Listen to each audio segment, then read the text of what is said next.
Então, a gente está abrindo esse nosso 43º Círculo. O Círculo vem se encontrando já há 3 anos e meio, com essa prerrogativa, né, de ter um espaço de conversa sobre temas que são temas relevantes para a nossa vida e que tem uma interface com temas também da perspectiva judaica. E gostoso, enfim, encontrar tantas caras conhecidas. Hoje a gente está tendo a alegria de receber a rabina Luciana Pajek Lederman. A rabina Luciana, enfim, acho que depois, se quiser, segue na apresentação dela, mas ela é ordenada pelo Jewish Theological Seminar, o JTS. Ela, enfim, vem aí de uma carreira também associada com a comunidade Shalom, vários anos servindo aqui na comunidade Shalom em São Paulo, e já há 11 anos, né, Luciana? Nos Estados Unidos, como nesse momento terminando um doutorado nessa área de educação e Talmud, e como professora da área de Talmud. E aí a gente, desde o começo do ano, nos pareceu que fazer uma conversa sobre lugares da mulher no judaísmo e sobre as tensões variadas que a gente vai encontrando sobre essa perspectiva das conquistas de espaço e os desejos de diversidade nas lideranças ou nas vivências religiosas, nos pareceu que a trajetória da Rabina Luciana e tudo que ela vem estudando teria, enfim, muita coisa para trazer para a nossa reflexão aqui. Então, vou passar a palavra para a Lu. Acho que a gente tem aí hoje, talvez, a possibilidade de fazer um modelo um pouquinho diferente. É isso, ela sugeriu, que a gente possa, talvez, ir dialogando ao longo da exposição dela. E aí, Suzana, como você prefere fazer? As pessoas vão avisando? Como que Elas você... podem ir acionando pelo chat ou levantando a mão, e eu vou ficar de olho aqui. Eu chamo vocês. Isso, só porque como a Luciana vai estar projetando, talvez seja importante que a gente possa avisar dessa participação, né? Mas então passo a palavra, muito bem-vinda, Luciana, e, enfim, estamos aqui felizes de que deu certo a gente encontrar essa data e contar com a tua participação. Aí, Lu está nos Estados Unidos, talvez alguma questão de conexão, enfim, mas acho que a gente já teve essas situações outras vezes e vamos lidando com elas, em geral dá tudo certo. Bom, então, eu mudei de computador na esperança, porque eu não estava te ouvindo, estava te cortando muito, então vamos ver se essa mudança aí, a única coisa é que eu preciso abrir o arquivo que eu estava trabalhando, que eu ia usar. Então, só queria começar a dizer que eu falei para a Lilian, bom, eu não ouvi tudo que você falou na minha introdução, mas eu sei que uma das coisas que você cortou no que eu escrevi é que tudo começou para mim, né? Eu vim de colégio judaico, mas eu acho que o meu interesse no judaísmo como profissão, uma dedicação maior da vida inteira, surgiu a partir do meu trabalho com a Lilian, né, sob a coordenação da Lilian e da Mariana Gottfried, na Shalom, na CIP, na época, né? Então, queria fazer esse reconhecimento. E outro reconhecimento que eu queria fazer, quando a Lilian me fez esse convite, eu falei assim, já faz tempo que eu queria visitar esse grupo, estudar com esse grupo, inclusive, eu não estou vendo, eu vi que a Heloísa entrou aí alguma hora, mas não estou vendo agora ela na minha tela, mas a gente... Heloísa, a gente foi para um café um dia, acho que a Heloísa escreveu um artigo, não sei se foi para a Folha ou foi para alguma imprensa judaica sobre esse grupo que chegou nas minhas mãos, eu não lembro como, e eu fiquei super curiosa pelo grupo e a gente foi tomar um café. Você lembra, Heloísa, acho que em Genópolis? Claro, foi super legal. Estou muito contente de você estar aqui hoje.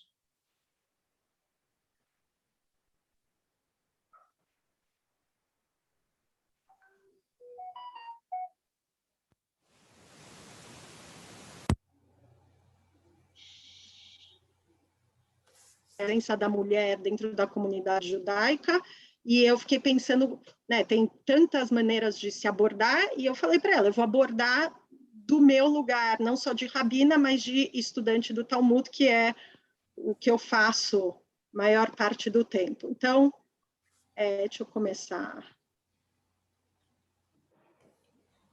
a compartilhar.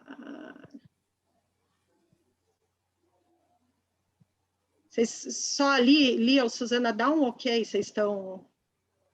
Tudo certinho. Então, eu usei essa foto, que acho que foi escolhida por vocês, né, como até inspiração na escolha de que textos eu ia compartilhar com vocês. E eu fiquei pensando também, né, a partir do texto que vocês usaram para a apresentação, para pensar assim, qual é o meu lugar de expertise, né, onde eu passo a maior parte do tempo e de que lugar eu penso nessas questões, né.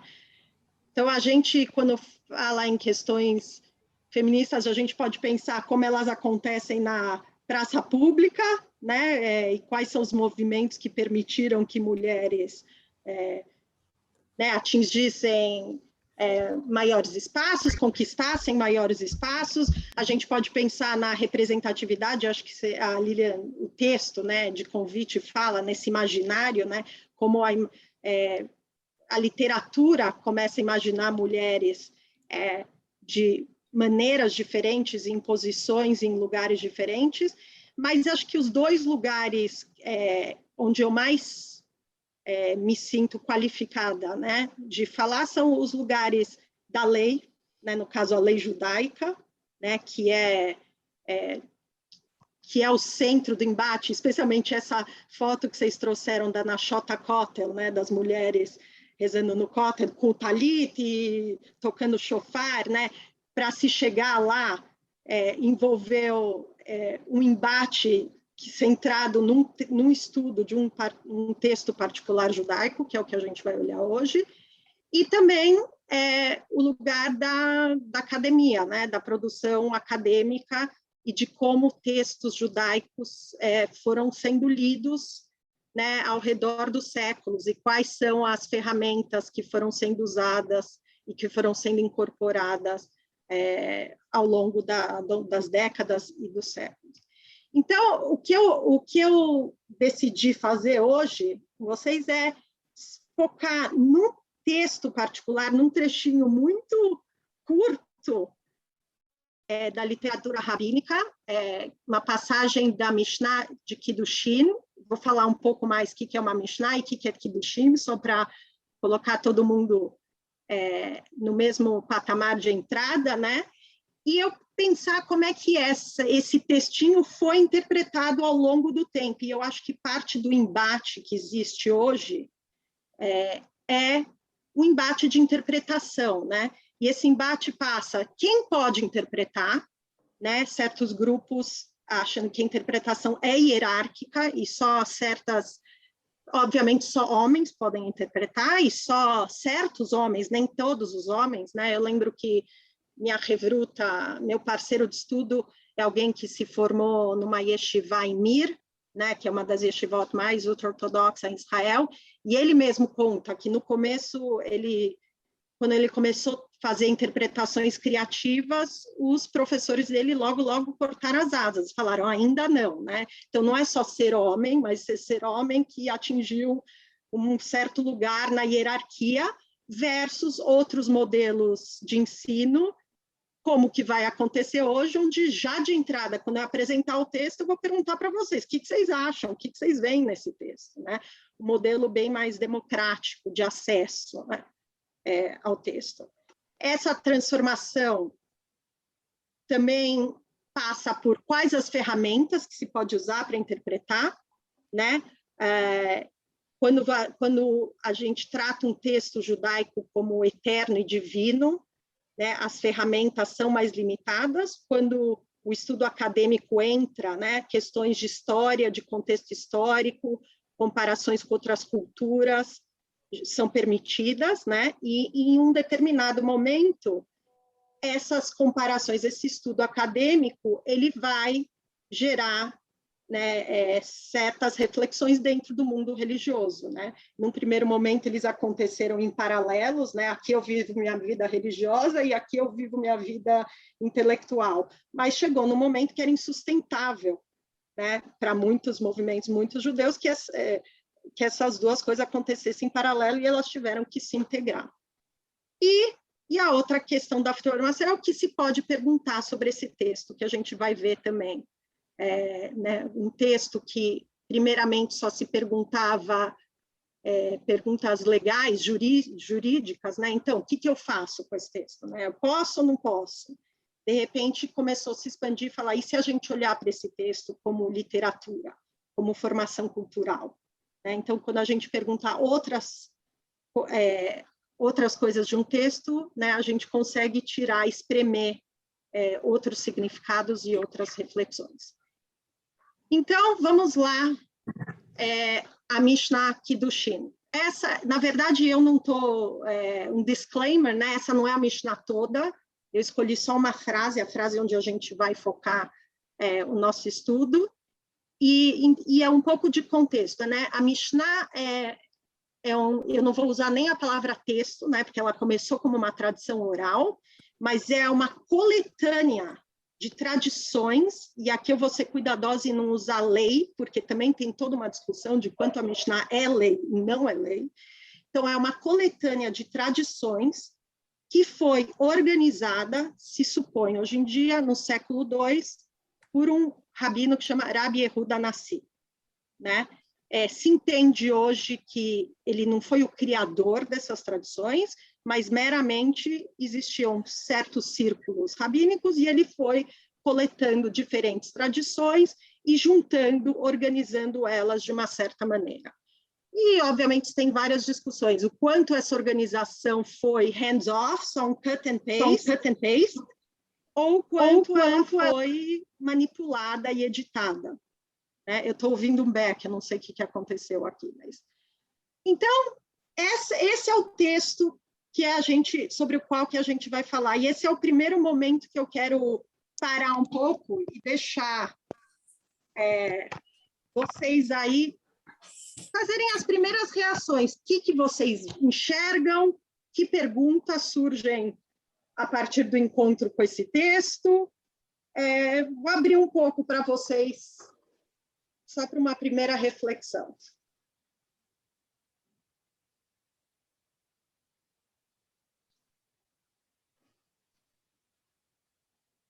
E, de novo, as reflexões não precisam ser assertivas, podem ser perguntas. Que perguntas geram? Você encontra esse primeiro assertiva, todo mandamento positivo, independente do tempo, homens são obrigados e mulheres isentas. Bom, isento não é proibido. Então, a primeira reação do Samuel é isento, não é proibido. Ok. Se for um mandamento negativo, as mulheres são isentas ou são obrigadas? Então, quem que está falando? Ricardo. Eu vou pedir só para as pessoas, como eu não consigo ver todo mundo, para mim. Então, Ricardo, ótimo. E como eu falei, eu cortei essa Mishnah por conta do tempo, e a Mishnah, ela elenca todos os tipos de mandamentos, e dos negativos, as mulheres, assim como os homens, são hayavot, né? São obrigadas, o termo é usado exatamente. Então, a distinção de gênero, ela só acontece com essa categoria de mitzvah. Eu estou vendo mãos aqui. Gabriel, você quer fazer uma... Eu questiono assim, se existe aí uma visão mais filosófica, se existe algum traço da nossa experiência que não seja ligado ao tempo e ao espaço. O que já vem, eu vou, por trás dela tem uma pergunta, o que é então, né, essa mitzvah, esse mandamento que é temporal, né, dependente do tempo, né? O que seria essa... Só complementando, por trás, acho que todas as mitzvot dependem do tempo e de um espaço para cumprir elas, né? Certo. Então, o que leva a gente a pensar, então, por que essas são chamadas Shehazman Gramá em hebraico, né? Dependente do tempo. Estou vendo o Charles. Se eu perder alguma mão, Suzana, Lilian, eu não tenho vocês. mão. Eu estou vendo a do Charles agora. Tem o Charles e o Horácio para falar. Eu não tenho mão, né? Então, Charles e Horácio depois. Oi, bom dia, Luciana, tudo bom? Oi, tudo bom?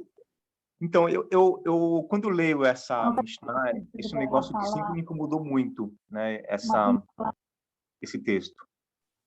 Eu fico sempre lembrando daquela expressão que o pessoal fala na Alemanha: tudo aquilo que não é obrigatório é proibido, né? E é uma brincadeira, na verdade, né? Mas eu acho que nesse caso, essa Mishnah foi sempre muito interpretada para dizer o seguinte: tudo bem, as mulheres são isentas, mas elas têm outras obrigações. Então, como isso não é obrigado, isso se torna a última prioridade dentro de uma série de outras obrigações que as mulheres devem fazer, como cuidar da casa, etc. Eu acho que ela sempre foi, essa isenção, ela acabou sendo interpretada como quase como uma proibição, algo tão residual que se tornou muito, muito difícil de ser praticado pelas mulheres. Então, é curioso, porque a tua reação ao isento, ao patur, não é tão otimista quanto, esqueci quem falou, acho que o Ricardo, né? Que falou primeiro, que falou, é só isenta. Não, mas você, se eu estou te ouvindo bem, Charles, você está falando, não, o isento tem um peso muito grande, porque o isento já coloca isso no segundo lugar, né? De segundo lugar, não, outras coisas vão dando prioridade. Bom, eu vou chamar o Horácio e depois seguir um pouco, só para a gente conseguir, aí depois eu vou dar outras oportunidades de intervenção. Horácio?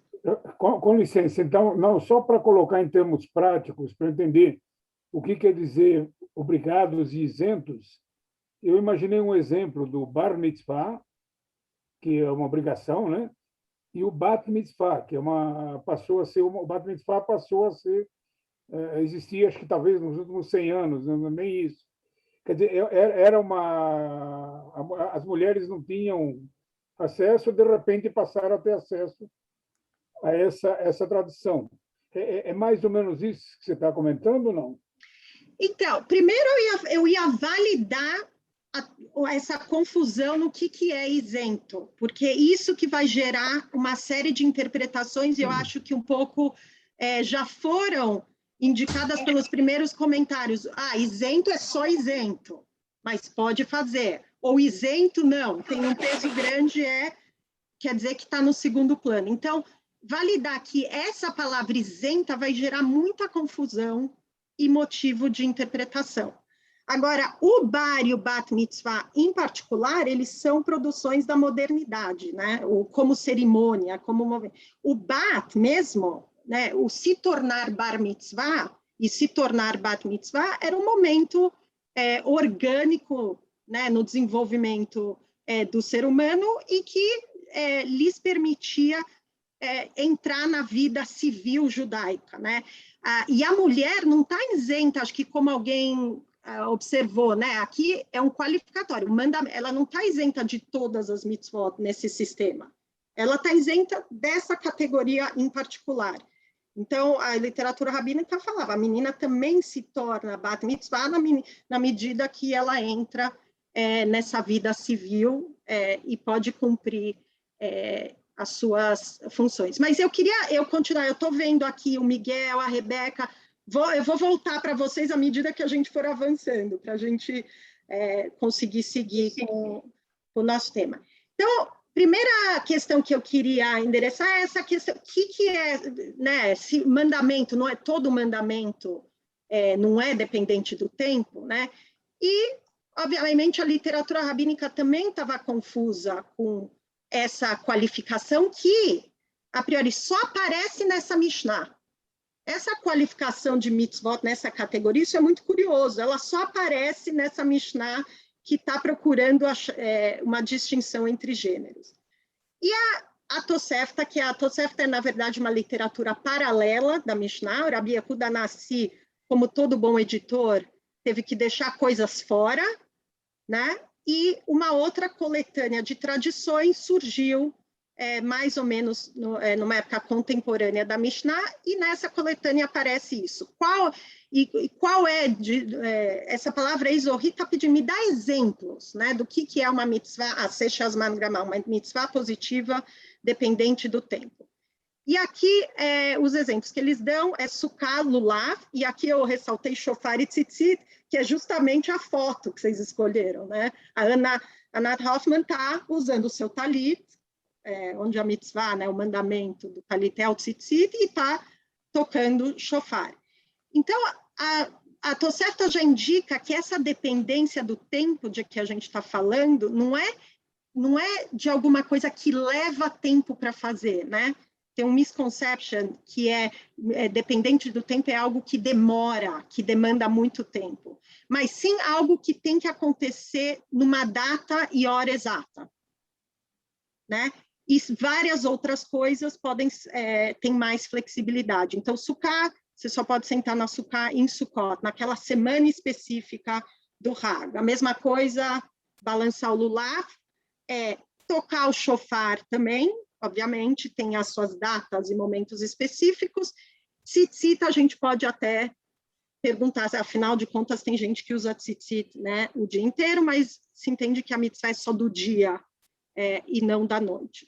Então, isso já vai dando uma ideia de quais são essas mitzvot.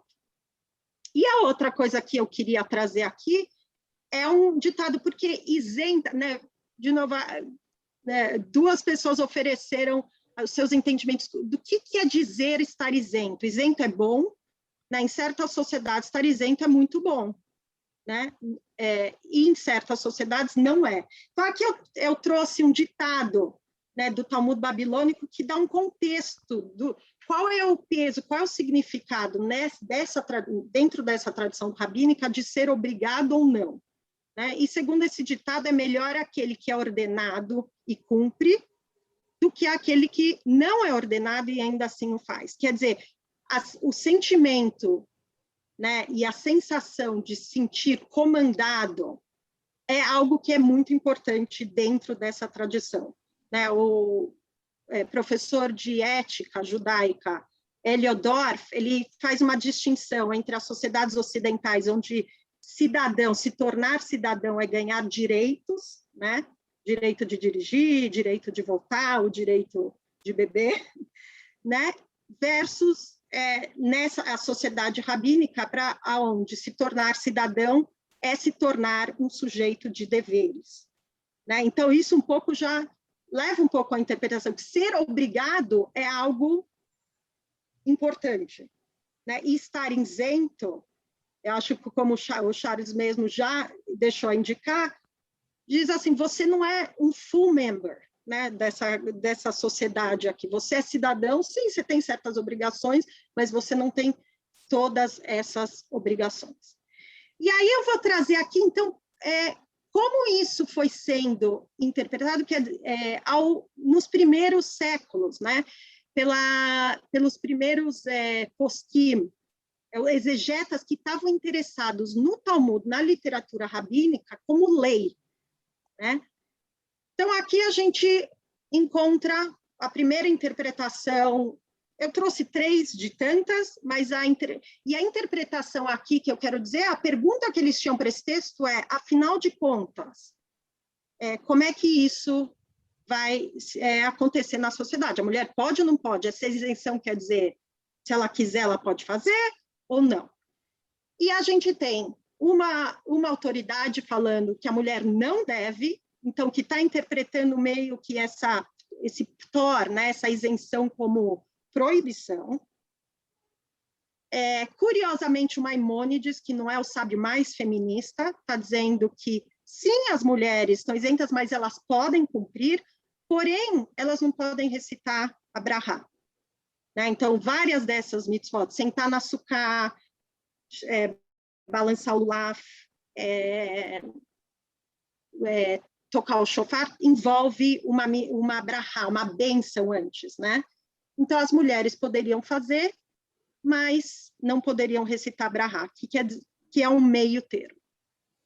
E uma outra autoridade, vocês veem, por enquanto a gente está no século XII, XIII, que diz, na verdade, as mulheres não só podem fazer, como podem recitar a Brahá. Então, segunda pausa minha. Olhem essas três, né, interpretações e me dizem o que vocês veem em comum, diferente, o que surpreende, o que não surpreende nessas interpretações. Eu vou dar aqui, Miguel. Oi, Luciana. Oi, todos. Oi. Sim, acho que se avançou um pouquinho no que eu queria colocar. É simplesmente lembrando uma anedota de há muitos anos, um amigo que tinha seguido as linhas do Chabad, com relação a essa questão, falava, as mulheres, o homem precisa, porque o homem precisa aprender, precisa se elevar espiritualmente. A mulher, inatamente, é mais elevada, então não precisa, né? E, bom, isso ficou aí, mas com o tempo cada vez ganha mais espaço acho curioso, né, essa leitura. Por um lado tem uma valorização da mulher por cima do homem, mas por outro lado, na prática parece uma desculpa dizer, você é melhor que a gente, mas agora vai lá na cozinha e continua cozinhando. E você não pode, digamos. É justamente isso que você voltava. Na prática, na maioria dos lugares, né, não tem espaço, mesmo que elas queiram.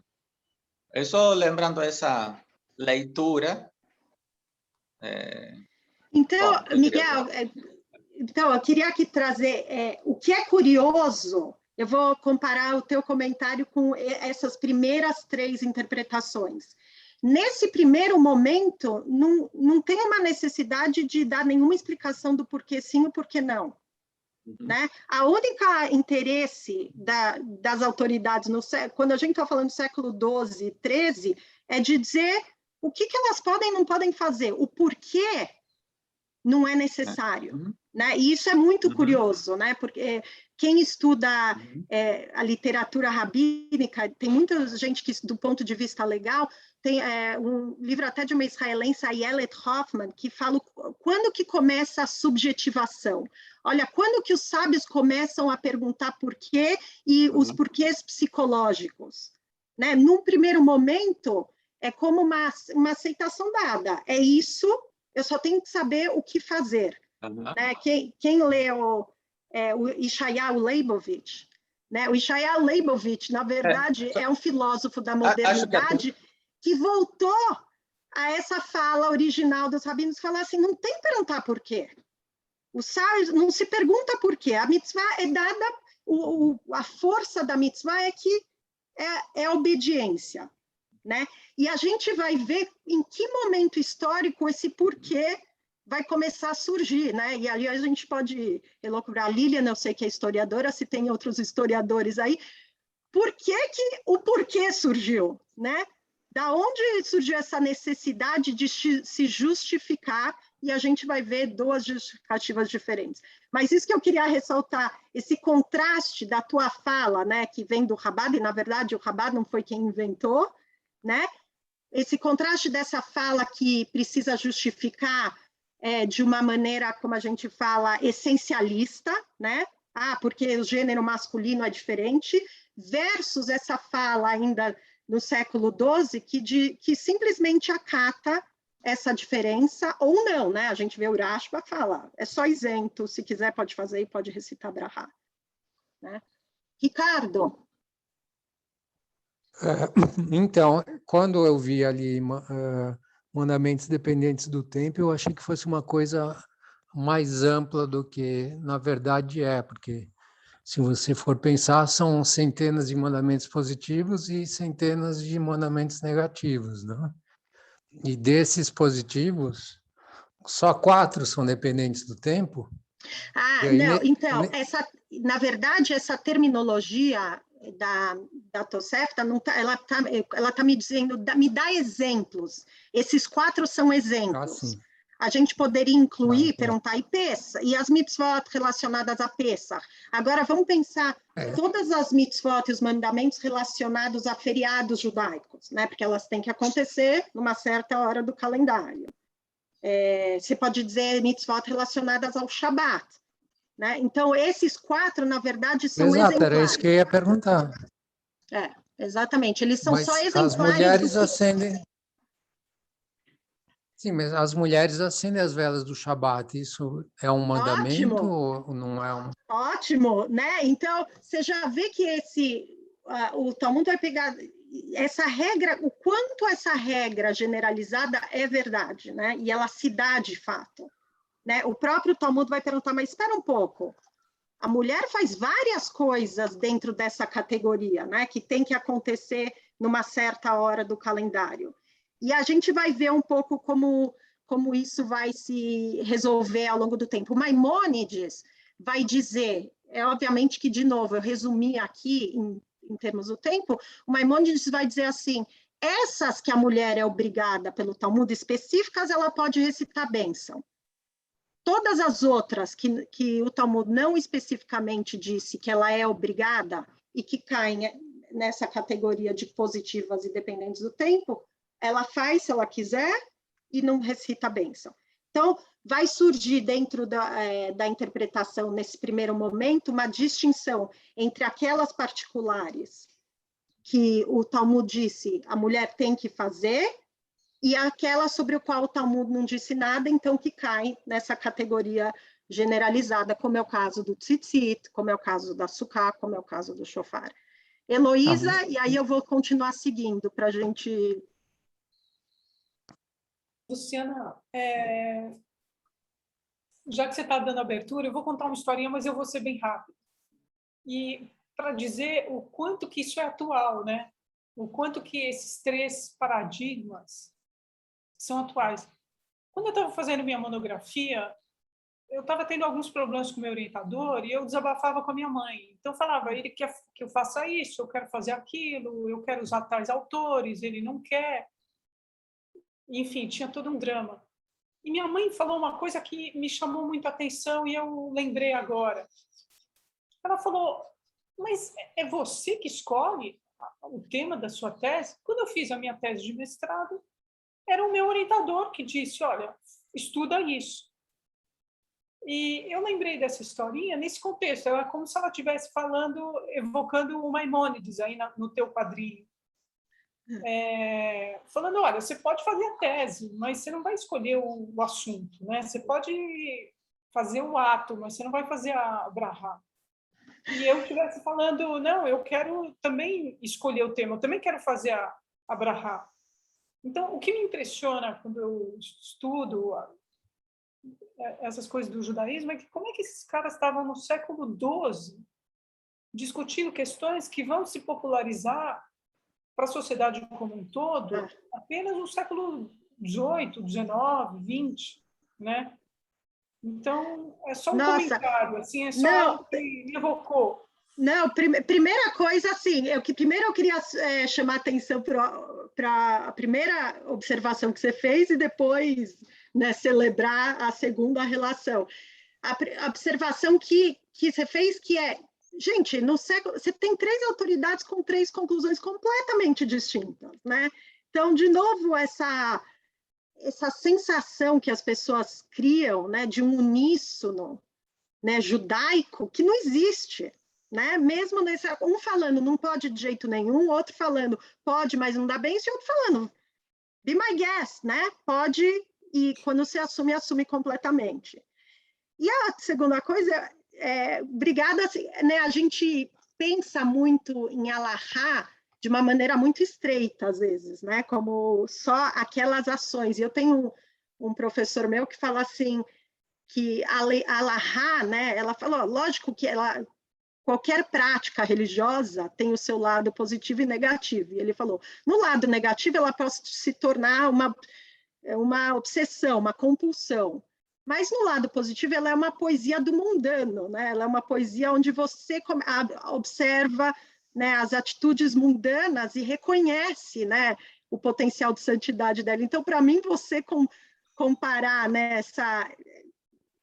a mitzvah, a possibilidade da mulher assumir a mitzvah completamente, né, com a possibilidade de você escolher seu tema e desenvolver, para mim é a coisa mais linda, que é isso, né?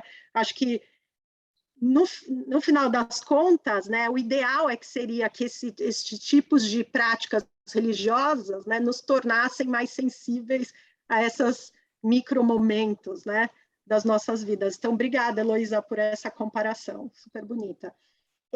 Rebeca, eu estou te vendo, você é a próxima, é a primeira que eu vou dar voz, mas eu vou seguir só um pouco, e aqui eu vou pegar, olha o que acontece, né, pegando o gancho do que o Miguel falou, quando a gente segue para os séculos, agora, primeiro 14, e depois eu vou pular 19 de novo, vou fazer certos pulos por conta do tempo.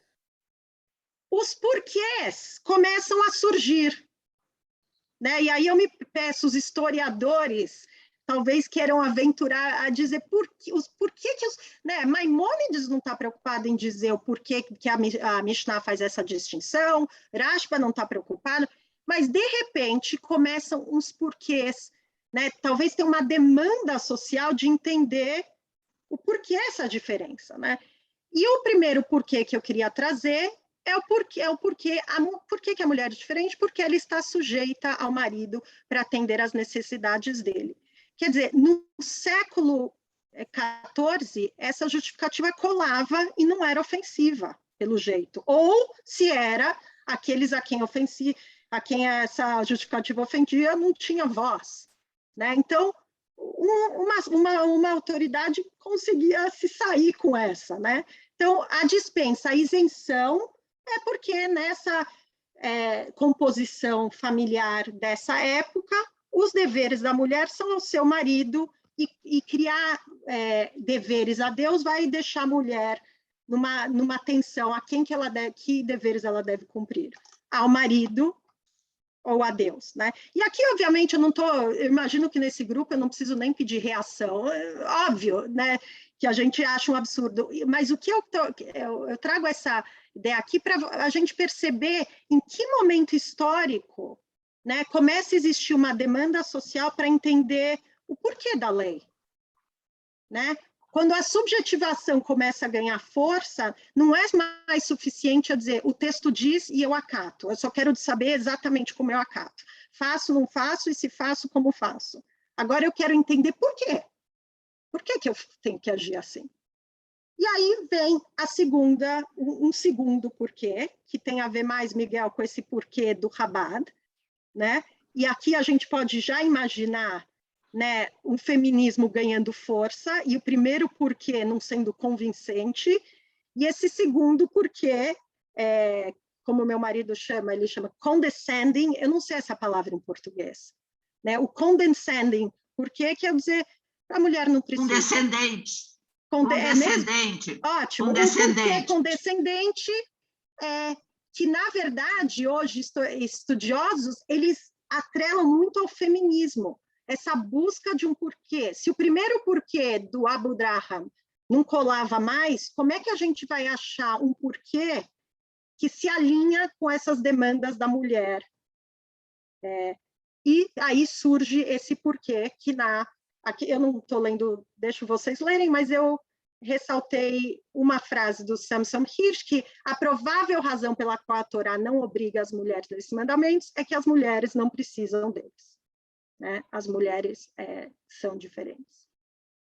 Então, eu vou primeiro, Rebeca, você quer aproveitar essa fala antes de eu mudar? E se alguém mais quiser fazer algum comentário sobre essas duas posições.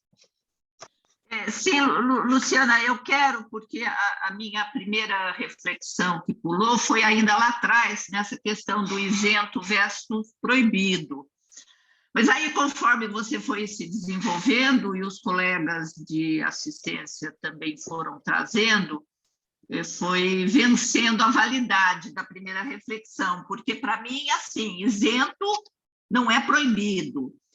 E a transformação do isento e proibido certamente tem a ver com, digamos assim, a moral e os costumes de cada era, de cada tempo, de cada período cultural, ok?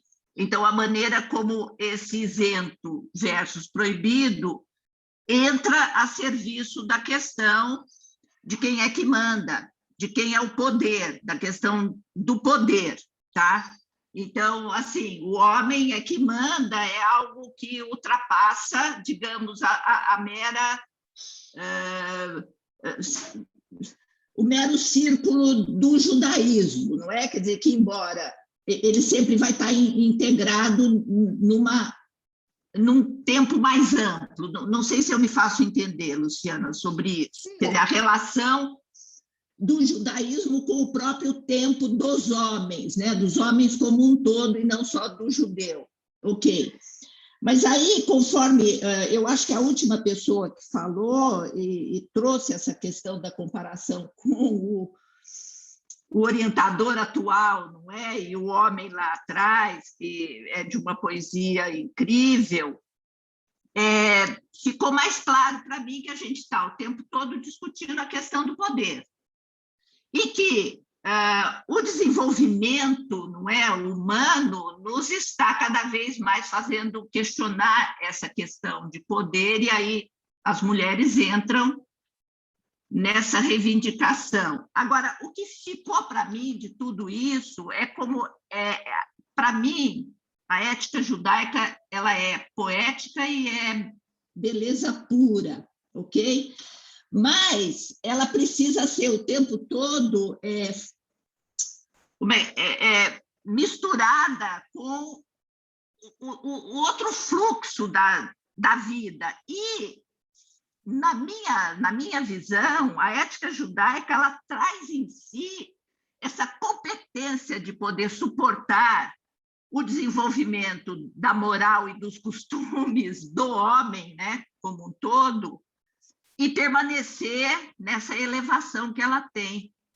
É isso que vem me ocorrendo, ouvindo você falar e dando essas informações históricas, não é, sobre o Talmud, que eu não tenho essa cultura desse conhecimento aprofundado, compreende? Mas você traz o lugar de falar, essa é a beleza do judaísmo, né? O encontro hermenêutico, né? Eu trago o horizonte do Talmud e você traz o seu horizonte. Então, eu queria algumas complementações. Obrigada, Rebeca. Uma das coisas que eu quero ressaltar é que a gente saiu, de repente, daquele pluralismo, né, que a Heloísa tinha notado. De repente, eu tenho, no século XII e XIII, 3 posições totalmente distintas, né? Aqui, de repente, eu tenho 2 porquês distintos, mas a conclusão é que a mulher não pode.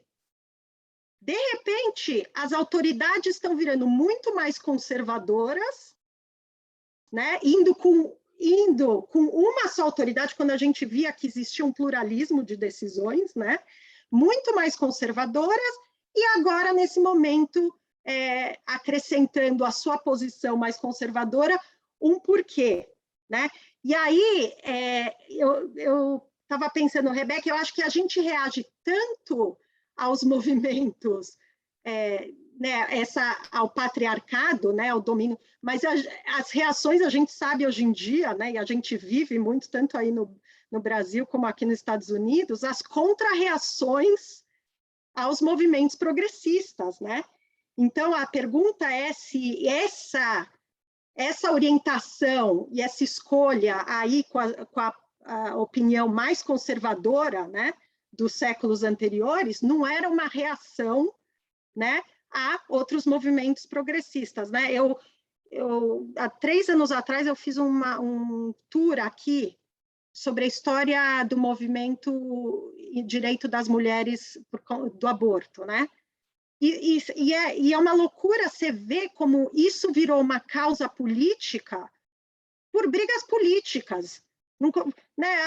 A igreja estava ok no seu canto, fazendo as suas decisões ideológicas sobre aborto. Aqui nos Estados Unidos, quando o Partido Republicano descobriu que tinha um monte de voto na igreja, ele transformou a questão do aborto numa questão política. Então, como as coisas ganham palco e força, né, por conta de várias forças sociais. E aí a gente pode se perguntar por quais são as forças, né, que estavam submergidas nesse momento, né? Eu sei menos sobre o século XIV na Espanha, se tiver medievalistas aí, mas sei mais sobre, e a gente vai falar agora, né, vai entrar mais no século XIX e XX, mas quais são as forças submergidas embaixo que fazem alguém como Samson Hirsch reagir e escolher a posição mais conservadora, mas com uma justificativa, né,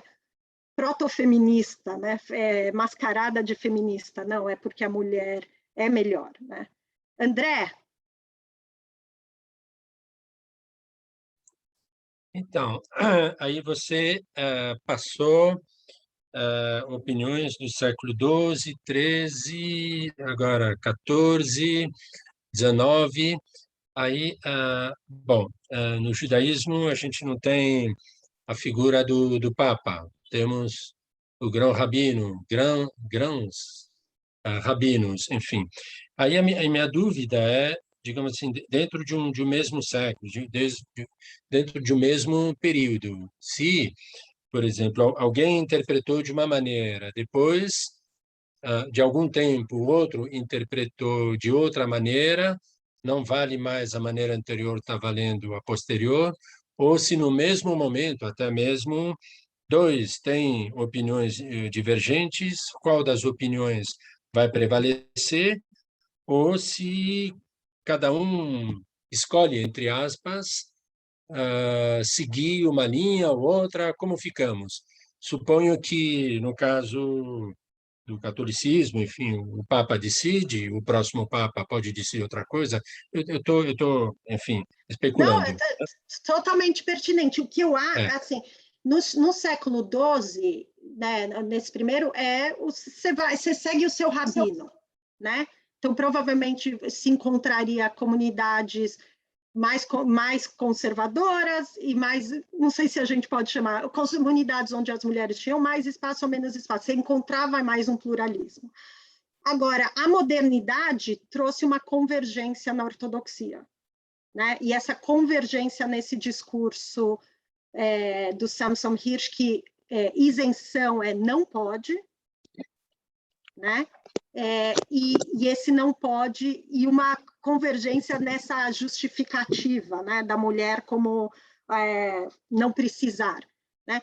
Isso, obviamente, vai se quebrar. Por exemplo, aqui nos Estados Unidos, isso é um movimento, né, do meio do século XX para frente, da ortodoxia moderna, onde vai se quebrar com essa justificativa, mas até então você tinha uma convergência ortodoxa por conta da abertura, né, da emancipação, da escalar. Surge a reforma, surge o judaísmo acadêmico, né, surge essa abertura para o mundo, a contra-reação é uma convergência ortodoxa de tratar a isenção como uma proibição, né, e procurar justificativas que fossem palatáveis para a linguagem da época.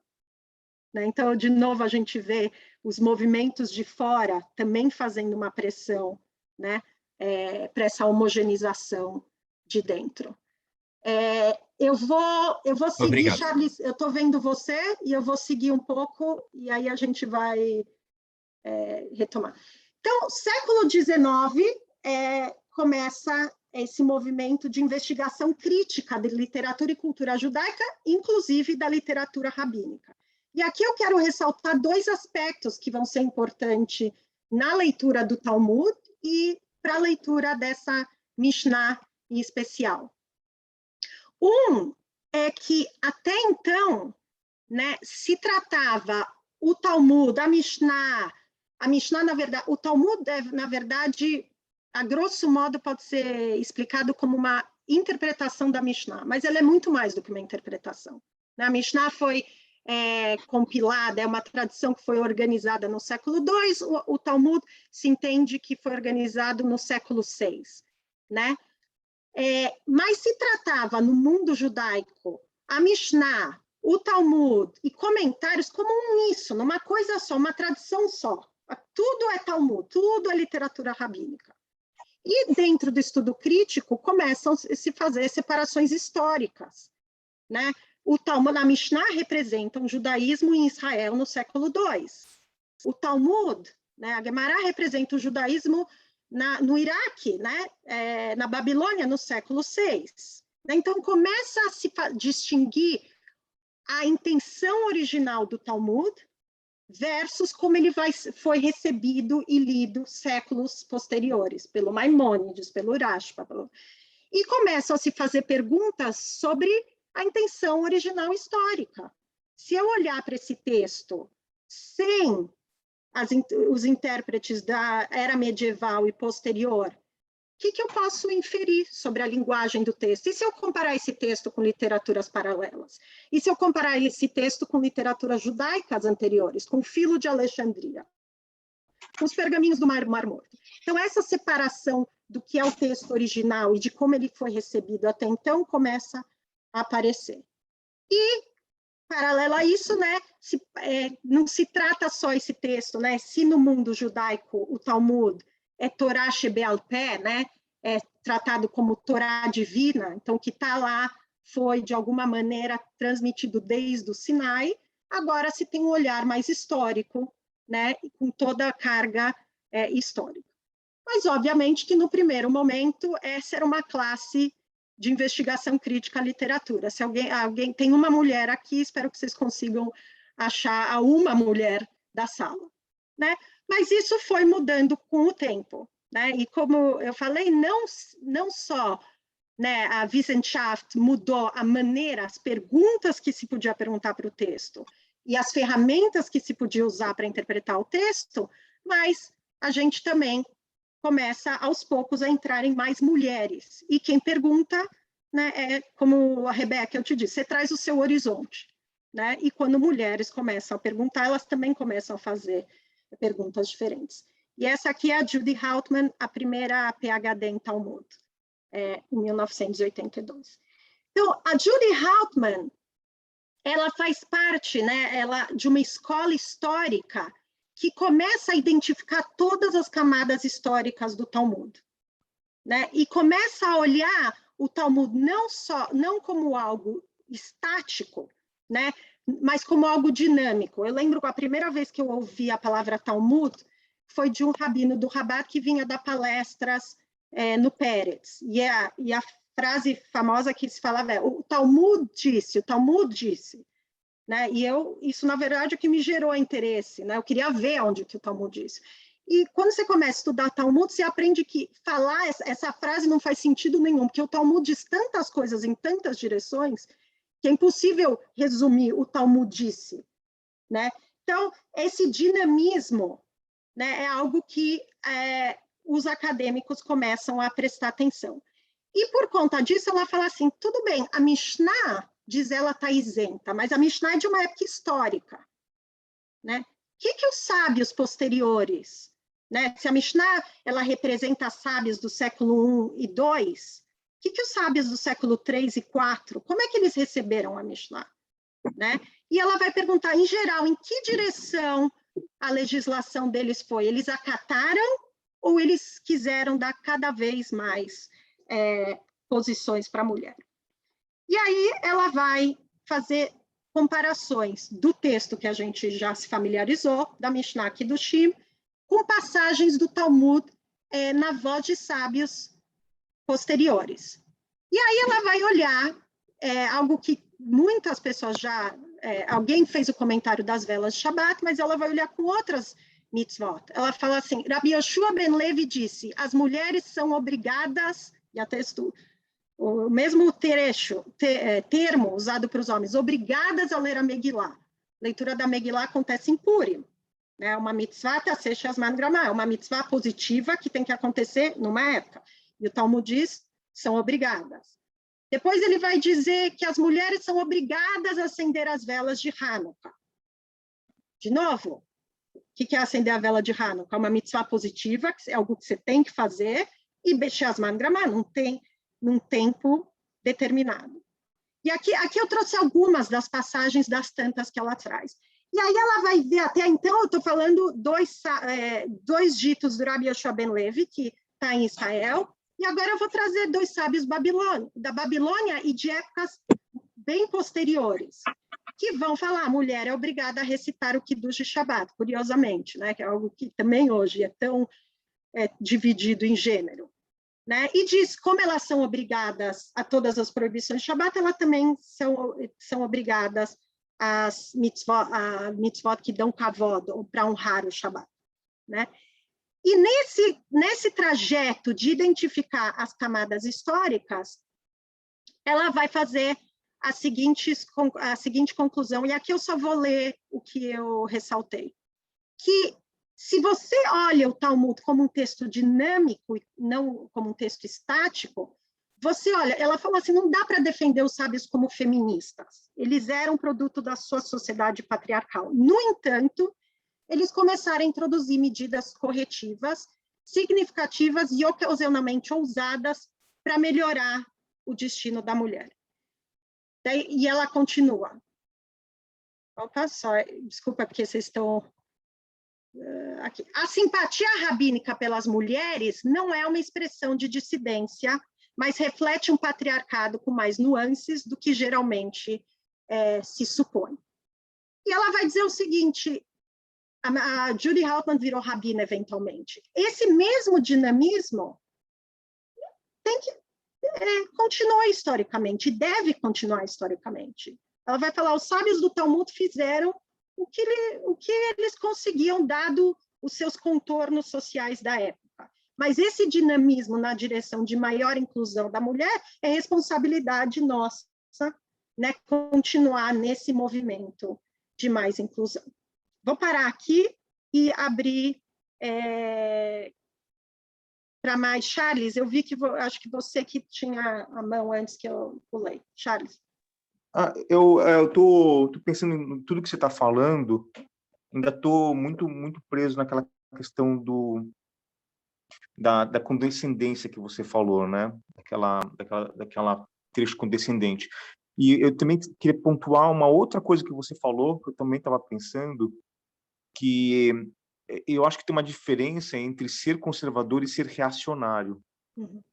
Tá? Eu acho que o efeito de ser reacionário pode até ser conservador, mas eu acho que são movimentos um pouquinho distintos. Né? Eu acho que quando você é conservador, você quer manter as coisas. Quando você quer ser reacionário, você quer não só manter, ou até, de repente, até quer mudar, mas você também quer impedir que coisas aconteçam. Né? E como você vê, eu concordo com você, como você vê essa dinâmica acontecendo aqui? Eu acho que tem duas coisas que eu tô pensando agora on the fly, tá? Então, todos nós, é isso. Eu acho o seguinte, eu acho que século XIX você tem realmente ataques muito grandes àquela estrutura social que os judeus estavam confortáveis antes. Né? Então, você traz esse trecho do século XIV, talvez XV, ainda tem uma estrutura bastante tradicional. No século XIX, esse negócio está ruindo, né? Ou está começando a ruir. E, então, colocar a mulher como algo especial, que, puxa, ela é perfeita e não precisa fazer essas mitzvot, é uma forma, na minha opinião, muito reacionária. Né? De você criar uma figura desse tipo que praticamente fica isento de qualquer transformação social. Né? Acho que isso é o número 1. Número 2, a minha questão a questão para mim de ser reacionário e que para mim não é necessariamente ser conservador também passa pelo seguinte: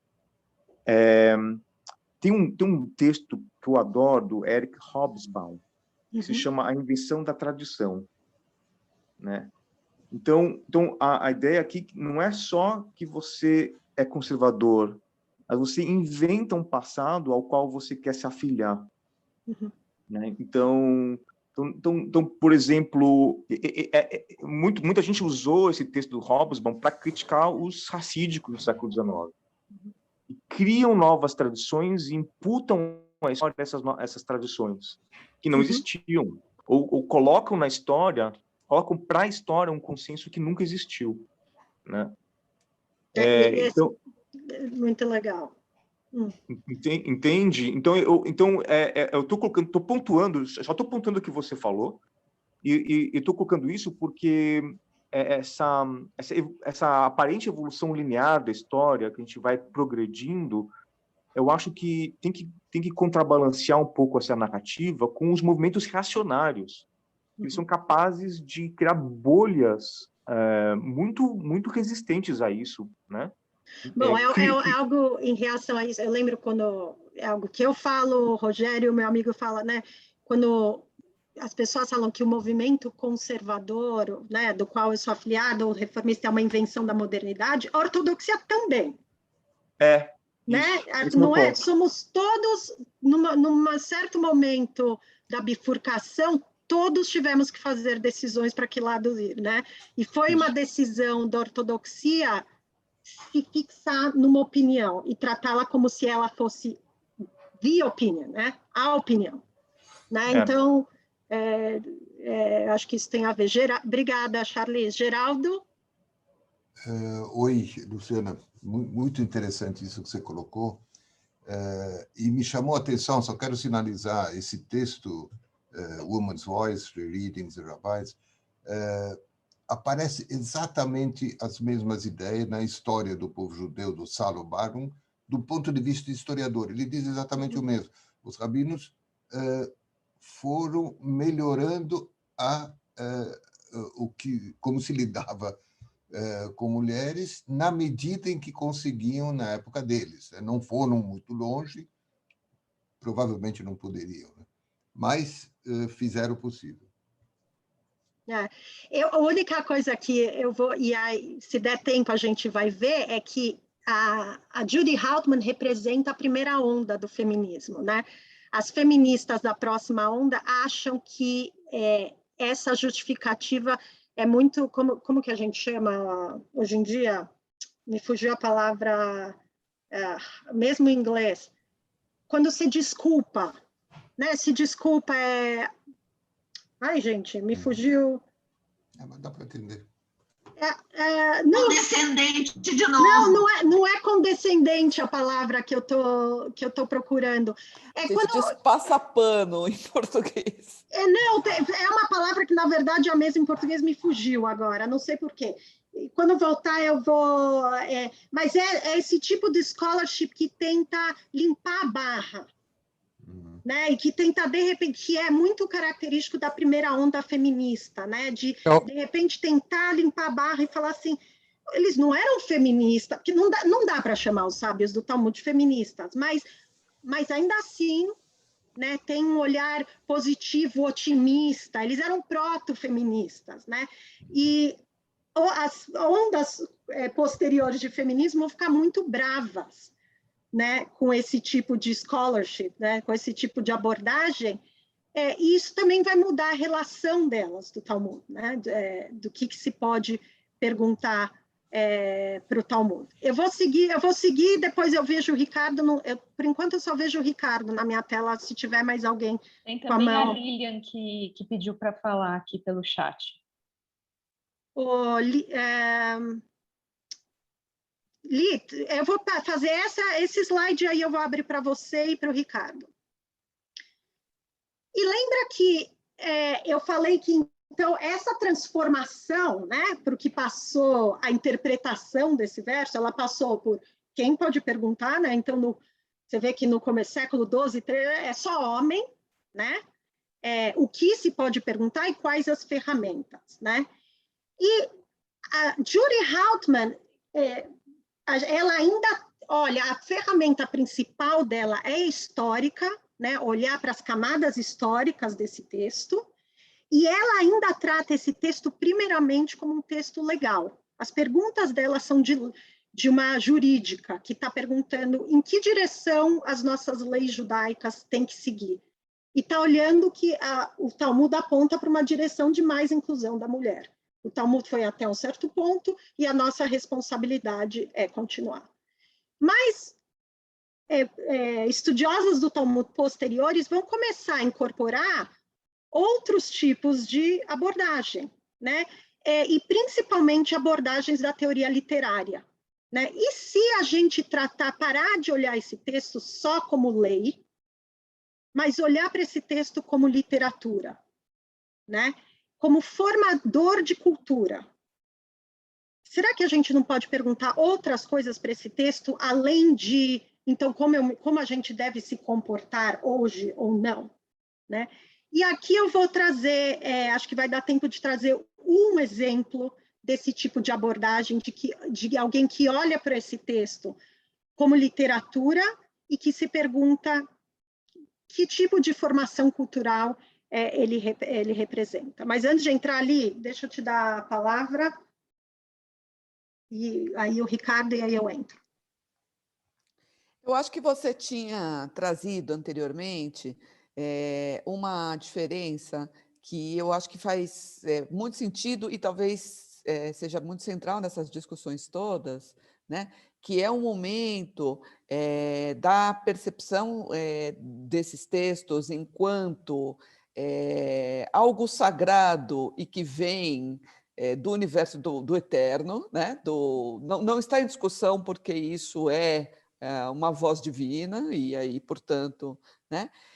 E essa outra camada, que é a camada assim do tipo, não, isso é uma produção histórica, isso é uma produção histórica, a produção histórica a gente pode tentar entender, tentar negociar, entender que é possível que a gente encontre nuances, como você tinha trazido também, né? E se existem nuances, essas nuances podem ser vistas como tensões, que são tensões históricas dos próprios momentos em que as pessoas viviam. Se tinha naqueles outros momentos, por que a gente não vai encontrá-las agora? Com certeza vai, né?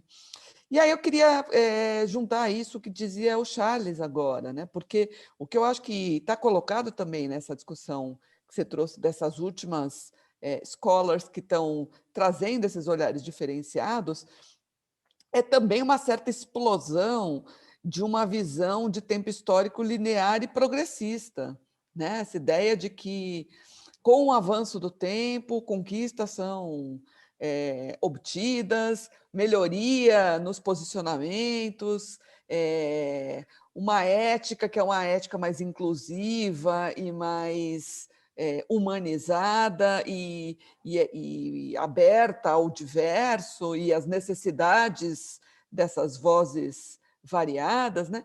E que isso, acho que já está muito comprovado, de que também é uma leitura de um determinado momento e que a gente não pode se fiar.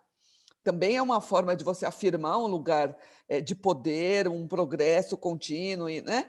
Quando, na verdade, é isso, esses avanços e retrocessos, eles são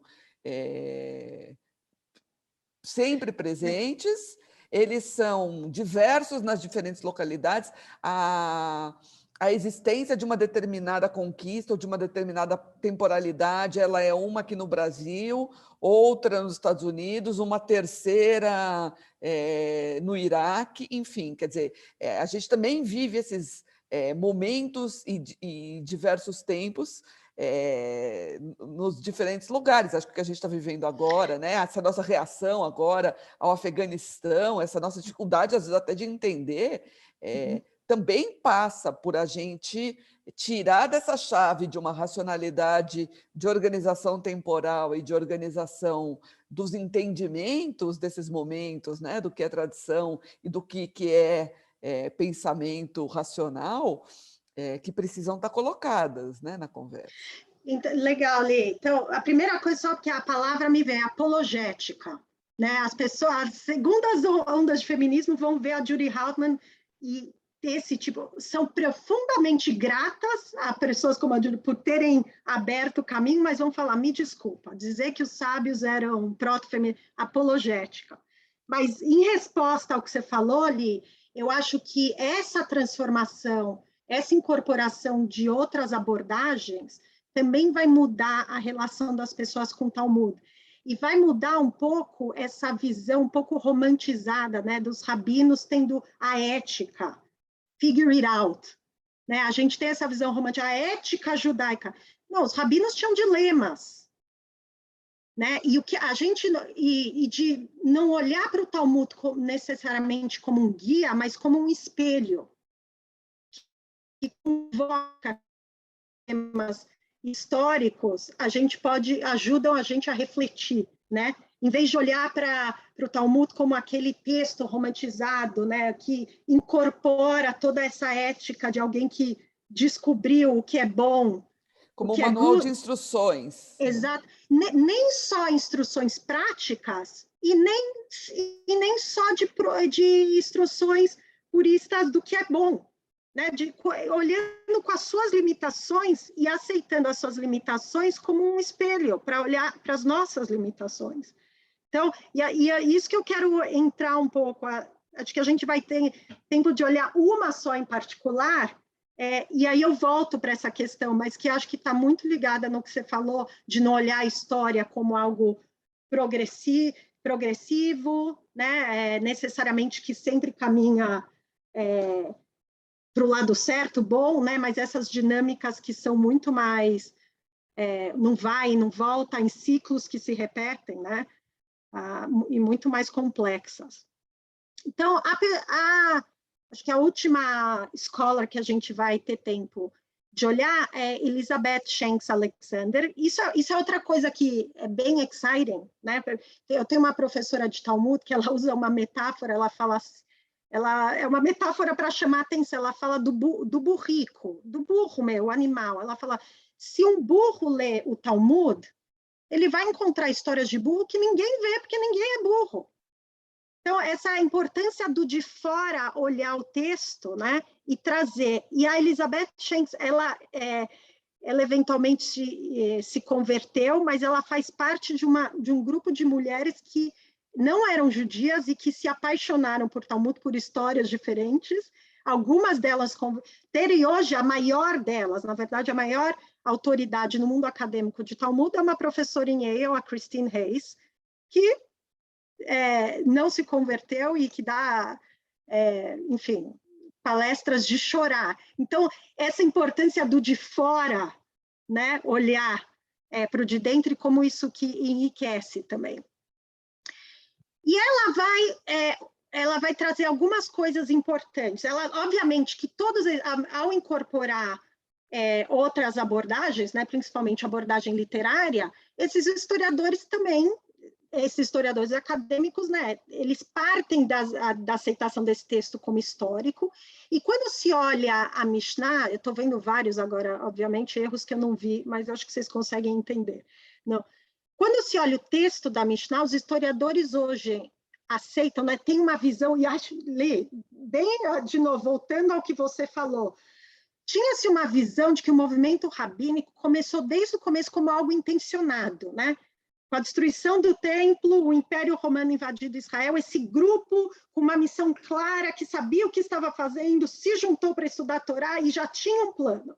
E hoje historiadores falam, se você perguntasse nas ruas de Jerusalém, se alguém conhece o Rabi, ninguém ia saber, era meia dúzia de amiguinhos, né? E que, de novo, a recepção, e muito no Império Muçulmano, séculos depois, a recepção do Talmud que transformou o Talmud no que ele é hoje, mas que no começo ele era um texto, ele era uma tradição produzida por uma minoria, né? Que é essa minha professora Neilá, que fala, um grupo queer, né? Um grupo das margens, né? Que falou assim, a gente vai começar a fazer isso que vai ser esquisito para todo mundo e nem sei no que vai dar, não faço ideia do que a gente está fazendo.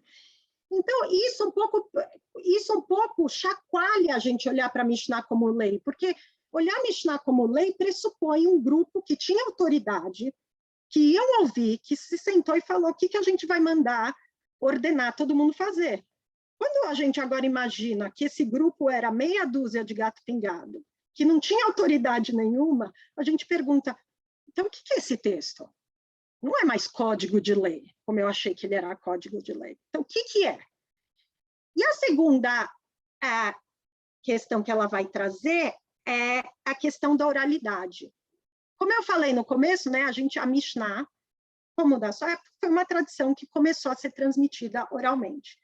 Só que a Elizabeth Shanks Alexander, ela faz parte de uma linha de acadêmicos que vai chamar atenção para o seguinte, apesar de a gente sempre repetir, papagaiar que essa era uma tradição oral, a maneira como a gente trata essa tradição é com uma mentalidade muito de uma cultura escrita.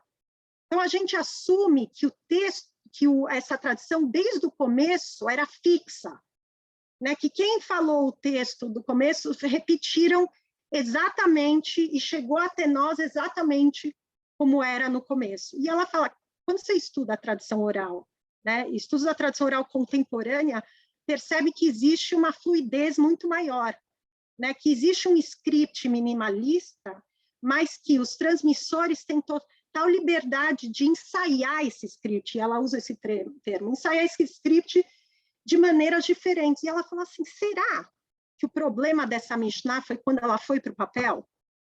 Essa Mishnah é uma versão de um script ensaiado de tantas outras versões. Esse script foi ensaiado e apresentado, performado, né, de tantos outros jeitos, e um desses jeitos é o jeito da Mishnah. E quando foi para o papel, a recepção foi de lei, e começou a ser tratado como lei fixa, e que a única pergunta que a gente pode fazer para esse texto é: acato ou não acato? E se eu acato, de que forma eu acato? E aí ela vai usar, ela vai perguntar de onde surgiu. Então, como é que é a história? Ela vai ter, a pergunta dela é como é que é a história dessa Mishnah. E vamos ver se eu consigo resumir esse caminho que ela faz em... Temos 10 minutos, né? Em 5 minutos e deixar para perguntas. Ela vai olhar para um outro texto. Lembra que eu falei que na época da Mishnah, uma outra tradução tinha Tosefta e tinha uma outra tradução, que é a tradução que muitas pessoas já ouviram falar, do Midrash. Né? A gente conhece o Midrash como o Midrash das histórias, que é mais o Midrash Haggadah. O Midrash mais famoso que todo mundo conhece é de Abraham destruindo os ídolos do pai dele. Né? O pai dele deixou ele cuidando da lojinha, quando o pai voltou, os ídolos tinham destruído. Só que esse gênero de Midrash, ele é muito mais posterior. A primeira modalidade de Midrash é o que a gente chama Alahá. Eram os sábios fazendo uma leitura intimista, quem estuda literatura aqui, tipo neocrítica, da nova crítica, uma leitura bem aproximada de cada palavra da Torá e tentando entender o que essa palavra, como essa palavra nos ajuda a entender um certo preceito. E esses são 2 exemplos do Midrash que os rabinos estavam tentando fazer sobre a mitzvah de Tfilin, de colocar o Tfilin. Né? E, num certo trecho na mitzvah do Tfilin na Torá, a Torá fala para que os ensinamentos de Deus estejam em tua boca. E os sábios perguntam, mas por que em tua boca? Alguma coisa que eu ponho na cabeça e no braço, o que tem a ver boca? E qual que é a conclusão dos sábios? Somente aqueles que são comandados a estudar Torá, porque na linguagem dos sábios, Torá era algo oral, era muito ligado a pé, né, a boca. Então, somente aqueles que são comandados a estudar Torá estão incluídos na mitzvah do Tfilin. Então, o que é? Esse Midrash número 1 vai dizer assim, eu aprendo dessa palavra boca, que só aqueles que são obrigados a estudar Torá são obrigados a usar Tfilin. Conclusão, todos são obrigados, menos, aqui nos interessa, eu não quero criar confusão. Escravos a gente discute numa outra aula, mas mulheres não são obrigadas a usar o Tfilin. Então, linguagem número 1, isenção das mulheres dessa mitzvah particular, tá? De cumprir o Tfilin por conta do estudo da Torá. Midrash número 2, também do Tfilin, eles falam, mas por que essa representação? Né? Por que a Torá fala não só bepirra, para que a Torá esteja na sua boca, mas usa essa expressão mi, yamim, yemamá. Os sábios são meio obcecados com repetições na Torá. Por que essa repetição da palavra yam, que eu traduzi coloquialmente ao longo dos seus dias? Né? E a conclusão que eles chegam é que o Tfilin não é uma mitzvah que você usa o tempo todo, mas é uma mitzvah que você usa, que você não pode usar no Shabat, que, na verdade, essa expressão está incluindo Shabat e festivais. Então, a partir dessa comparação, ela vai imaginar uma história. Lembra que ela está pensando em oralidade, né? E ela imagina que, nessa época, os sábios estão obcecado. A grande preocupação deles, a única coisa que esse grupo de 6 amigos que está começando a se juntar no porão de algum prédio estão fazendo, eles estão preocupados em estudar a Torá. E eles estão preocupados em exercer essas maneiras de estudar a Torá de maneiras diferentes, na forma de Midrash e na forma de Mishnah. E isso é simplesmente ensaios variados de como transmitir uma tradição. Então, não são sábios que estão sentados pensando nas mulheres, são sábios que estão sentados pensando exclusivamente na Torá. E ao pensar na Torá, e interpretar a Torá, fazendo um exercício que hoje se chama escolástica, né, que é muito conhecido também dos monges na Idade Média, eles começam a concluir essas diferentes interpretações. Tefilim é algo que a mulher não cumpre, e Tefilim não é algo do Shabat e das festas. E, eventualmente, eles falam, e se a gente começar a ensaiar e performar essa tradição desvinculada do verso? Porque vai ser mais fácil de memorizar. E aí surge, para ela, na história dela, que ela tenta reproduzir, surge a história, surge a Mishnah. Né? Todo mandamento positivo e dependente do tempo, homens são obrigados e mulheres isentas. Isso se parece muito, quem lê Michel Foucault, com o começo da linguagem científica, né? Um pouco como é que a gente consegue ensaiar diferentes ideias dentro do seu contexto específico e diferentes ideias agora de uma maneira generalizada. E aqui vem a conclusão dela, por ela mesma. E aqui, de novo, eu vou deixar o texto, mas eu vou ler só os trechos que ela concluiu, que é: ao ensaiar a relação entre os elementos da tradição legal e os versos da escritura bíblica, e destacar as categorias nas quais a tradição poderia ser organizada, os mestres discípulos rabínicos se estabeleceram como especialistas e guardiões dessa tradição. O processo parece ter começado no contexto do ensaio da tradição, em estilo midrástico, e continuado no contexto do ensaio da tradição, em estilo Mishnai. E aí ela vai dizer, o problema é quando a gente coloca isso na escrita, né? E aí na escrita o texto se torna fixo de uma maneira que ele não era originalmente. E aí eu vou terminar, a pergunta é, né, ela não salva os sábios, né? Os sábios não são mais feministas, né, ou proto-feministas, como a Judy Hauptmann, mas os sábios também não estão nem pensando na mulher, né? Os sábios são o típico intelectual que estão dentro do seu... mergulhados no seu livro e totalmente desvinculados da vida lá fora, né?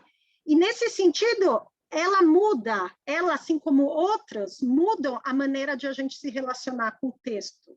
De novo, porque agora eu estou olhando para o texto e olhando, olha o perigo de a gente se fechar em 4 portas e ficar preso ao discurso intelectual sem ver a sua repercussão no mundo lá fora, né? E isso tem a ver muito com o pensamento, né, sistêmico de hoje em dia, né, onde chauvinismo, racismo não só acontece, né, não é só praticado por pessoas que intencionalmente, né, têm pensamentos racistas, mas pessoas que às vezes você não se dá conta, né? Ou se beneficia de um sistema e nem se dá conta disso, né? Então, ao trazer essa história e colocar ela, enxergar ela de uma maneira diferente, ela traz um outro problema. O problema não é que os sábios achavam que as mulheres eram melhores, piores, diferentes. O problema é que eles não estavam nem pensando, né? Que eles talvez estivessem tão presos dentro do seu mundo intelectualizado da escolástica, que a consequência, né, acabou sendo essa de uma distinção que talvez não fosse nem originalmente intencionada. Eu vou parar aqui, porque eu falei muito, porque eu acho que o ponto dela é difícil, e vou abrir para... Posso fazer? Quem falou? Ricardo. Então, juntando tudo isso que foi colocado nas últimas partes, faria então sentido perguntar, ao longo do tempo as mulheres foram incluídas em mais mandamentos positivos e dependentes do tempo, né? Então, a pergunta que eu faria, quer dizer, parece que existe uma certa arbitrariedade nisso, porque por que elas foram incluídas em alguns e em outros não foram incluídas, e isso válido até hoje, né? Por que até hoje as mulheres não podem fazer determinadas coisas, sei lá, tocar o chofar? Por que alguns mandamentos foram incluídos e outros não foram? Se isso é apenas arbitrário, como se falou, foi decidido por intelectuais que não estavam pensando, não estavam vendo o mundo lá fora, ou em algum momento pensaram? Bom, eu vou seguir um pouco a lógica da Elizabeth Schenck Alexander. Na verdade, esse princípio genérico nunca teve a intenção de ser lei.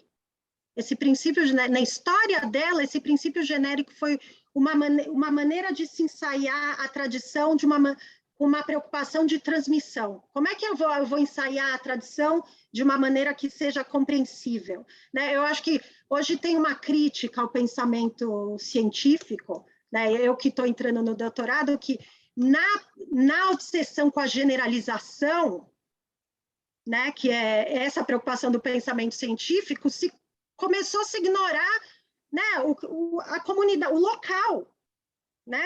Eu que estou no campo da educação, imagino que seja parecido. A crítica aqui é que traz o pesquisador que faz essas pesquisas quantitativas generalizadas, né, e totalmente ignora o caso local. E eu acho que o grande problema da Mishnah é que, mas originalmente se entende por que a ciência foi fazer isso, né? Se queria achar um jeito eficiente, efetivo, de achar soluções amplas.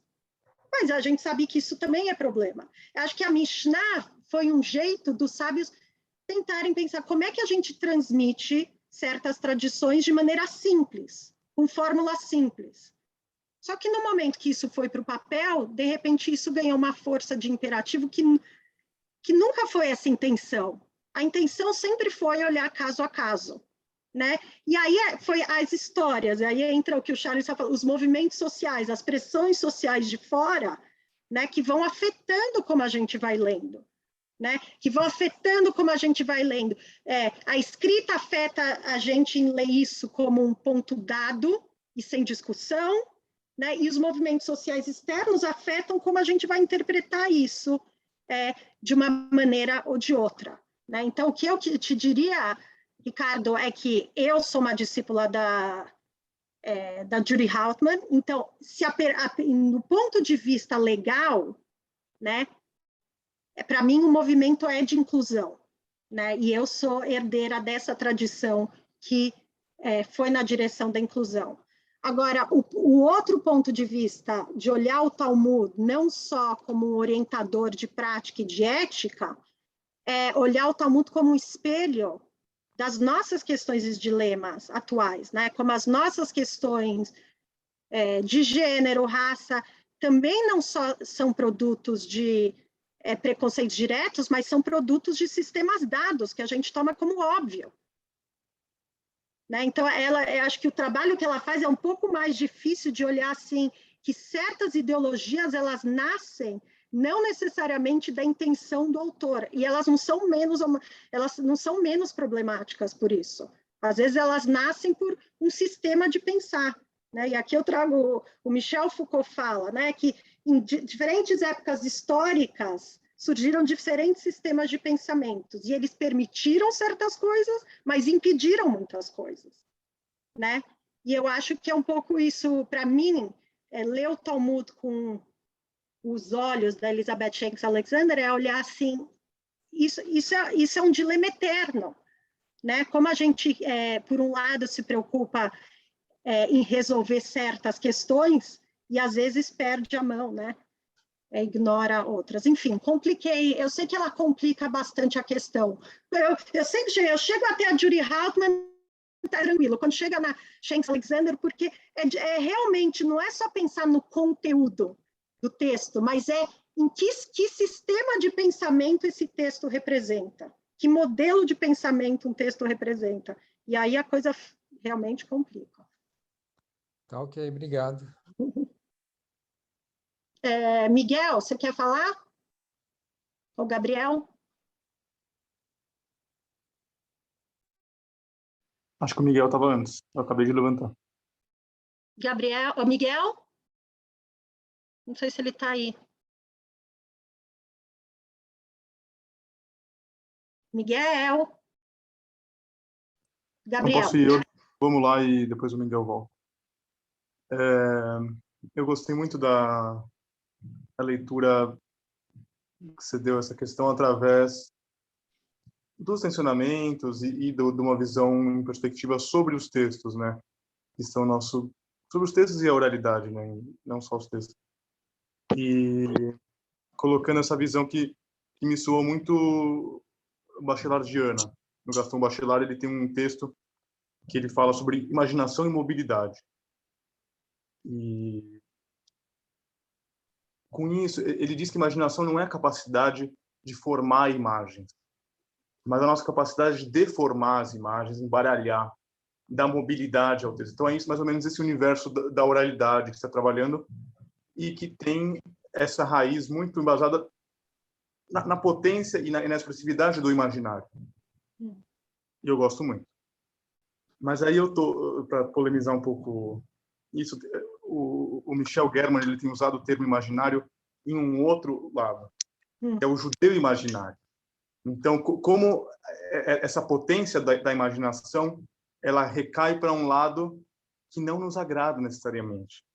Então, uma pergunta, assim, quero ouvir a sua visão. Quais são os limites e os limiares que a gente pode ter essa mobilidade, esse embaralhamento que o imaginário permite, e até que ponto a gente tem que falar, olha, está escrito aqui tal e tal, então você passou dessa linha, perdão.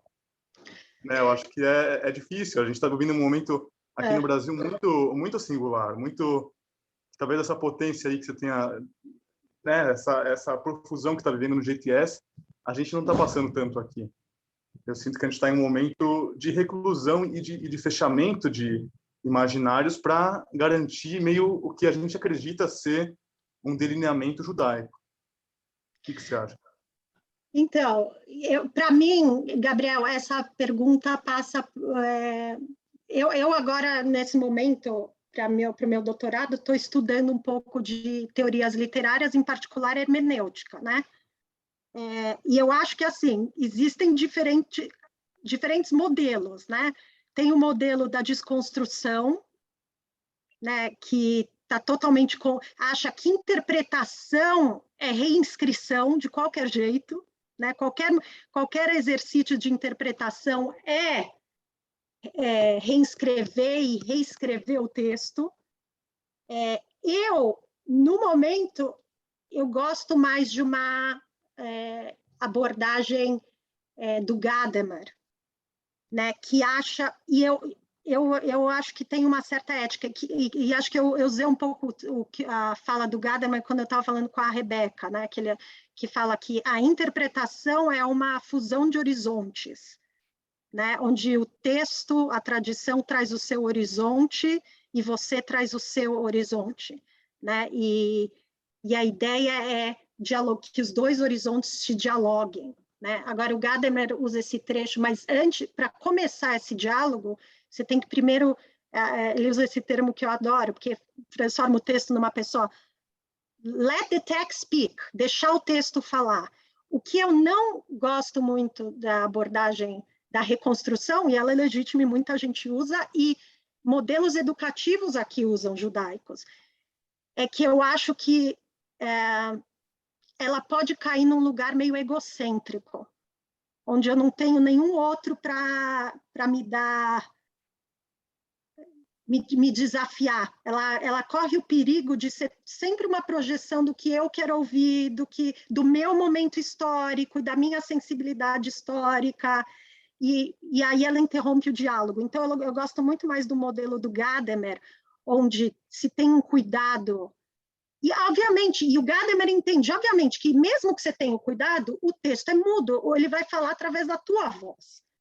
Então, o Gadamer não é que ele acha, ele não é inocente achar que existe uma objetividade total que você vai recuperar, né? Mas ainda assim existe um cuidado de tentar ao máximo deixar o texto falar por si mesmo e depois dialogar com o texto e olhar aonde. Então, eu acho que ainda assim é possível uma transformação, mas é uma transformação que ainda respeita o texto, a tradição na sua alteridade, né?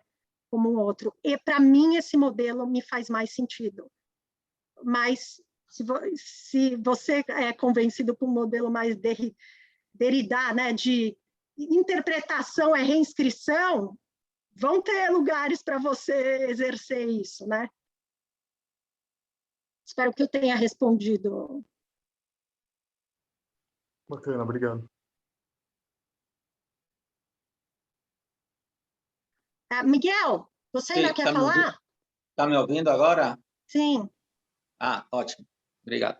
Então, bom, eu não sei nada de Mishnah e de Talmud, mas eu tenho a sensação de que o que está escrito lá, então essa é a lei. E eu sempre tinha uma visão um pouco contrária, sino que era coletânea de discussões rabínicas e muitas vezes até contraditórias. Aí quando você citou que na escola e o rabino falava está escrito na Torá e no Talmud, mas eu tinha também ouvido a seguinte frase, que tudo que está escrito no Talmud, ou que tudo que está afirmado, você também pode encontrar no Talmud o contrário. Você pode encontrar de todo. E que essa era justamente a riqueza do Talmud. As discussões em si mesmas. Acrescentar ideias que podem ser até antagônicas, podem ser...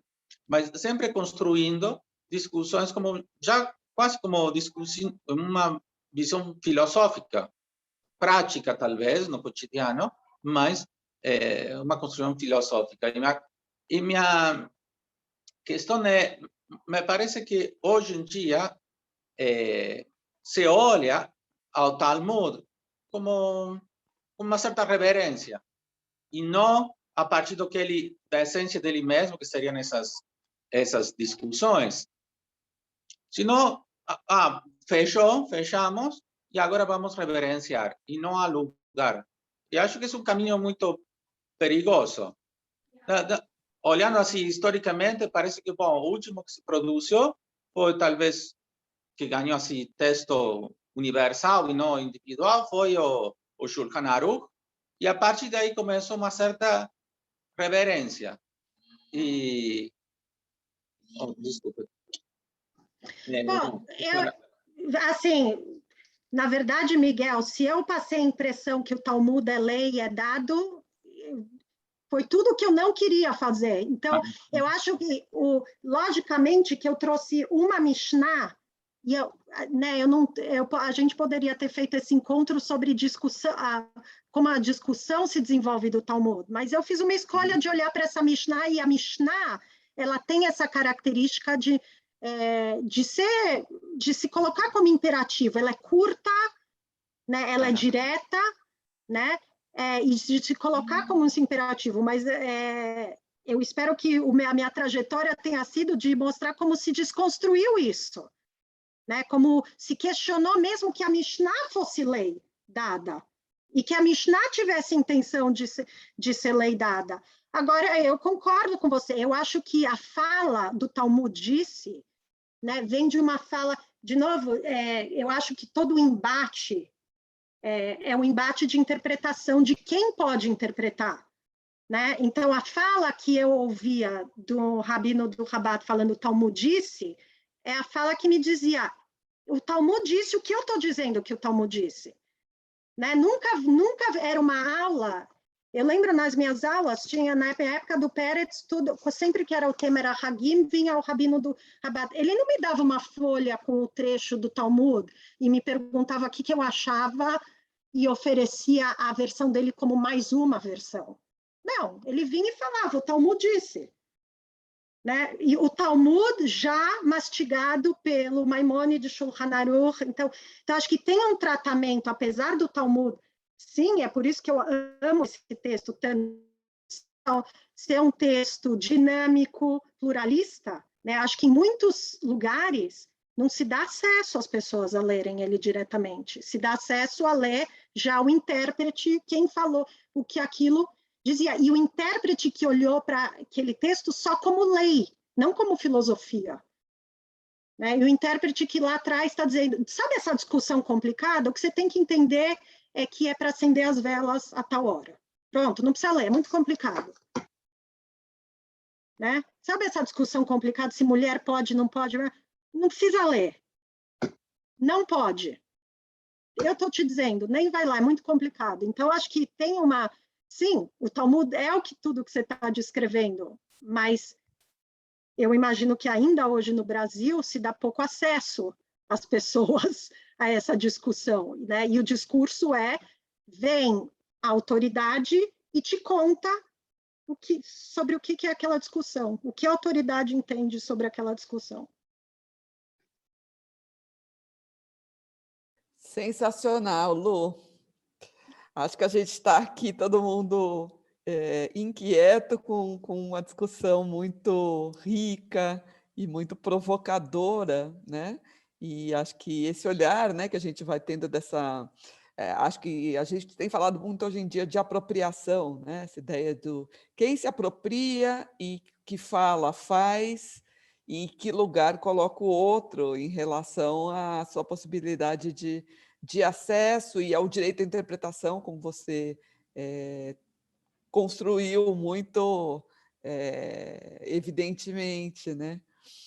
Enfim, acho que essa pergunta, né, do Miguel nos ajuda aí a poder ir fechando com essa provocação pessoal mesmo, né? Acho que a gente viu aqui nos comentários, né, o Silvio e a Sônia que colocaram essa ideia de o quanto essa sua conversa, essa conversa que você trouxe para a gente, recomendo a criação de um curso de algumas aulas, inclusive, para a gente poder ir mais adiante, e eu acho que isso, no fundo, nos coloca diante dessa riqueza, realmente, né, de abrir espaços e campos de pensamento e de aprofundamento, que é a diferença do fechar e dizer, eu digo, eu sei, siga assim, e que tanto nos aflige, seja, né, eu citei antes o Afeganistão e companhia,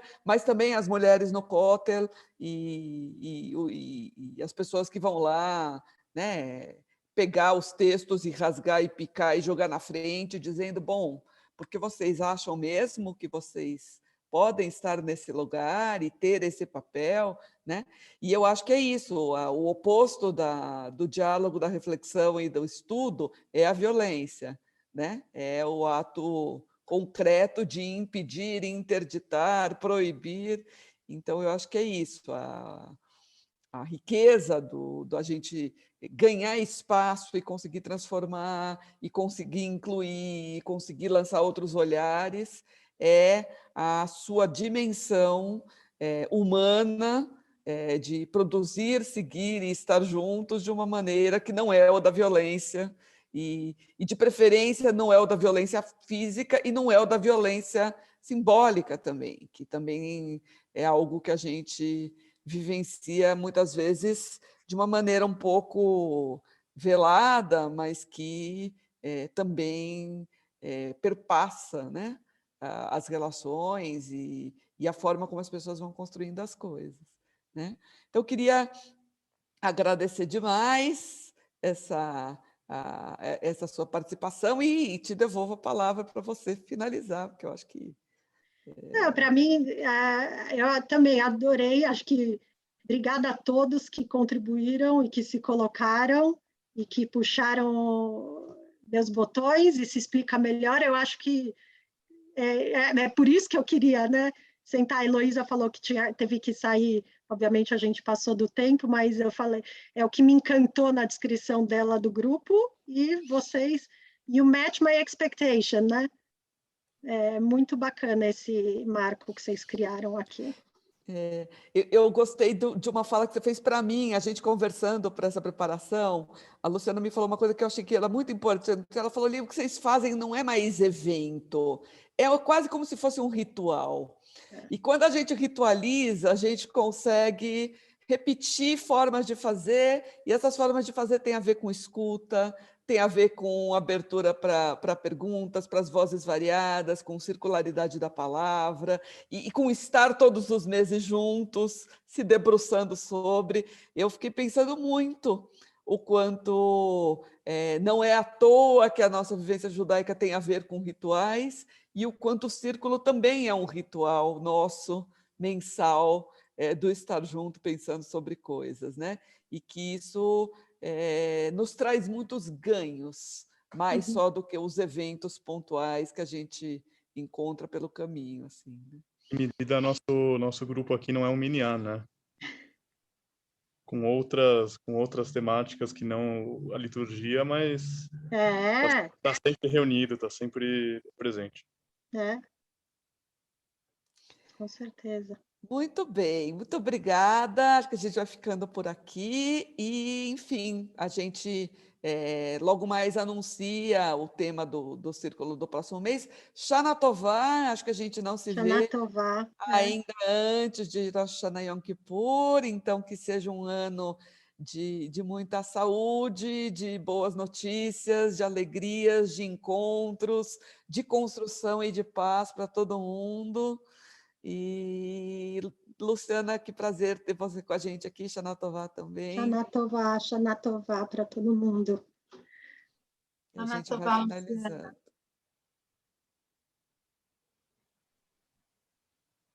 Obrigada a todo mundo. Shana Tová. Shana Tová. Shana Tová, tchau, tchau.